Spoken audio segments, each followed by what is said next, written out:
आणि आता पुण्यातून एक मोठी बातमी ती आपण बघतोय ती म्हणजे भिडे पूल जो आहे तो वाहतुकीसाठी बंद करण्यात आलाय।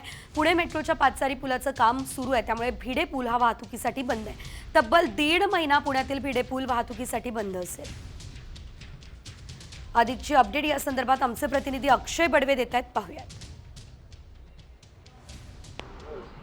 पुण्यातील मध्यवर्ती भागात असलेला बाबा भिडे पूल तब्बल 1.5 महिने बंद असणार आहे। आपण जर पाहिलं तर हा बाबा भिडे पूल जो आहे तो शहराच्या मध्यवर्ती भागात वसलेला असल्यामुळे अनेक वाहनांची रहदारी या ठिकाणी आपल्याला पाहायला मिळते। पण याच ठिकाणी असलेला डेक्कन जिमखानाचा मेट्रो स्टेशन जे आहे त्या ठिकाणी पादचारी पुलाचं काम सुरू असल्यामुळे हा पूल जो आहे तो आता वाहतुकीसाठी बंद ठेवण्यात आल्याचा आपल्याला आता या ठिकाणी पाहायला मिळतंय। पुढील 1.5 महिने तब्बल 1.5 महिने हा पूल जो आहे तो वाहतुकीसाठी बंद असणार आहे।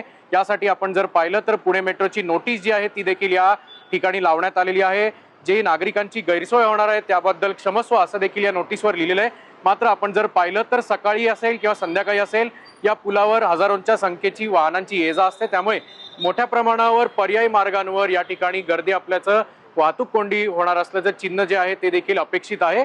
त्यापूर्वी आपण जर पाहिलं तर या ठिकाणी ब्रिज जो आहे तो टाकण्याचं काम जे आहे ते प्रशासनाकडनं सुरू आहे। मेट्रोचे कॉलम असतील, खरं तर गर्डर ज्याला आपण म्हणतो, जे पादचारी पुलांचे पिलर असतील त्याचं काम जे आहे ते या ठिकाणी सुरू आहे। त्यामुळे वाहतूक विभागाकडनं या संपूर्ण भागात पर्यायी मार्गाचं मोठं आव्हान वाहतूक विभागासमोर असणार आहे। त्यामुळे आपण जर पाहिलं तर भिडे पूल हा अनेक वेळा खरं तर पावसामुळे, पुण्यातल्या पावसामुळे चर्चेत असतो। मात्र आता या ठिकाणी वाहतूक बंद जरी झाली तर नदीपात्रातनं जी वाहतूक या ठिकाणी येत असते किंवा नारायणपेठ, सदाशिवपेठ या मध्यवर्ती भागातनं येणारी वाहतूक जी उपनगरांमध्ये जाते किंवा FC रोड, JM रोड या ठिकाणी जाते ती मात्र आता या पुलावरनं बंद करण्यात आल्यामुळे वाहतुकीचा ताण या भागात आपल्याला पाहायला मिळेल अशी अपेक्षा आहे।